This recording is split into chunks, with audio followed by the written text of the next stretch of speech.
శ్రీ మహాగణాధిపతయే నమః. శ్రీ వాసుదేవాయ.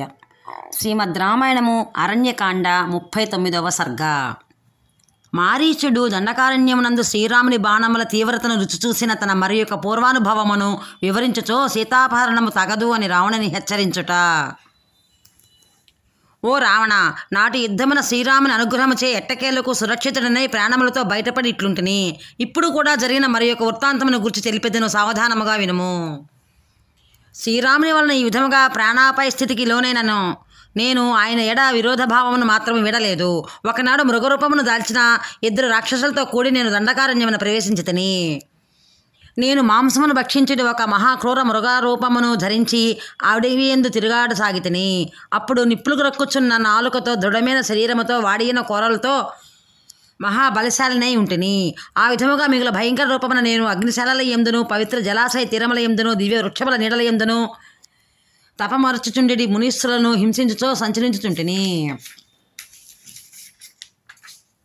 దండకారణ్యమున ధర్మకార్య నిరతులైన తాపసులను చంపి వారి రక్తమాంసముల భక్షించుచుండటయే నా పనిగా నుండెను.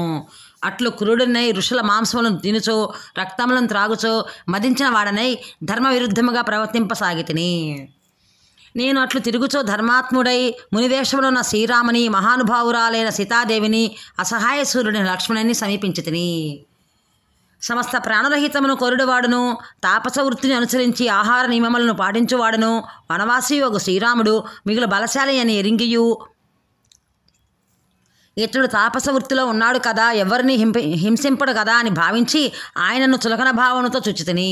కానీ ఆయనతో నాకు గల పూర్వవైరము గుర్తుకు రాగా ఆయన తీసిన దెబ్బను పదే తలుచుకొనుచో క్రుద్ధుడనై వాడి కొమ్ములు గల మృగరూపముతో బుద్ధిహీనుడనై శ్రీరాముని సంపదలచ్చి ఆయన మీదికి దూకితిని. అంతట శ్రీరాముడు ధనస్సును ఎక్కుపెట్టి ఆకర్ణాంతము బలముగా లాగి శత్రు సంహారకములైన పదునైన 3 బాణములను ప్రయోగించెను. అవి గరుక్మంతుని వలె వాయువు వలె వేగముగా ధ్వని చేయుచూ సాగిపోవునవి. వజ్రాయుధము వలె తిరుగులేనివి. దుష్టులైన శత్రువుల యొక్క రక్తములను రుచి చూసినట్టివి. వంగిన కణుపులు గలవి. అట్లు ప్రయత్నముఖములైన ఆ 3 బాణములను మమ్మలను వెంటాడినవి. ఇంతకుముందే నేను శ్రీరాముని పరాక్రమ ప్రభావమును ఎరుగుదును. ఆయన శరముల తీవ్రతను కూడా చూచి ఉంటిని. కనుక నేను మిక్కిలి భయకంపితుడనై అటు నుండి తిరుగుచో ఆ బాణములను తప్పించుకుంటుని. కానీ నాతో కూడి ఉన్న ఆ 2 రాక్షసులను ఆ బాణముల దెబ్బకు నిహతులైరి. ఎట్టకేలకు నేను మాత్రము శ్రీరాముని బాణములకు బలి కాకుండా ప్రాణములతో బయటపడి తిన్నగా ఈ ఆశ్రమమునకు చేరితిని. పిమ్మట పశ్చాత్తాపడి మునుపుడి దుష్కర్యములకు స్వస్తి చెప్పితిని. సదాచరణమునకు దిగితిని. మనోనిగ్రహముతో తపోనిష్ఠలో నిమగ్నుడనైతిని. వల్కములను జింక చర్మములను ధరించిన శ్రీరాముడే అప్పటి నుండి నాకు చెట్టు నందును పుట్ట ఎందును కనబడుచున్నాడు. ధనుర్బాణధారి అయిన ఆ మహానుభావుడు నాకు పాశహస్తుడైన యముని వలె గోచరించున్నవాడు. ఓ రావణ, ఉన్నది రాముడే ఒక్కడైనను భయకంపితుడైన నాకు వేల కొలది రాముడు ఉన్నట్లు కనబడుచున్నారు. ఆ అరణ్యమునందు ఎక్కడ చూచినను శ్రీరాముని రూపమే నాకు ప్రత్యక్షమగుచున్నది. ఓ రాక్షసరాజా, శ్రీరాముడు తన ఆశ్రమనందే ఉన్నను ఇతర ప్రదేశముల యందును నాకు అతడే కనపడుచున్నాడు.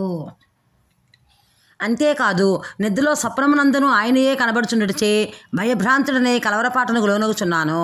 ఓ రావణ, రామభయము పట్టుకుని నాకు రత్నములు రథములు మొదలు రకరకాది పదములు వినపడిను. నేను భయముతో వణికిపోవచ్చున్నాను. నేను ఆయన పరాక్రమ ప్రభావమును బావుగా ఎరిగినవాడను. ఆ రఘువీరుడు బలిచక్రవర్తిని గాని రాక్షస వీరుడైన నముషిని గాని అవలీలగా చంపగల సముద్రుడు కావున నీవు ఆయనతో యుద్ధమునకు తలపడటం ఏమాత్రమూ తగదు. ఓ రాక్షసరాజా, నీకు చేవ ఉన్నచో శ్రీరామునకు ఎదురుగా నిలిచి పోరు సల్పము, లేనిచో ఖరాదులు నిహతులైన విషయమును మరిచిపోము. సీతను దొంగతనముగా అపహరించు ప్రయత్నమును మానుకొనము.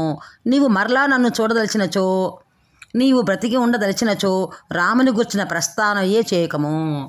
ధర్మకార్య నిరతులైన సదాచార సంపన్నులైన పెక్కుమంది సత్పురుషులు దుష్ట సాంగత్యము చేయుటచే ఆ దుష్టులు చేసిన అపరాధముల కారణముగా వారు సపరివారముగా నశించునుట లోక ప్రసిద్ధము. కనుక ఓ నిశాచర, సన్మార్గములోనున్న నేను నీవు చేసిడి దోష కారణముగా సర్వనాశనమగుదును. అయితే నీవు నీ చేతనైనట్లు చేసుకునము.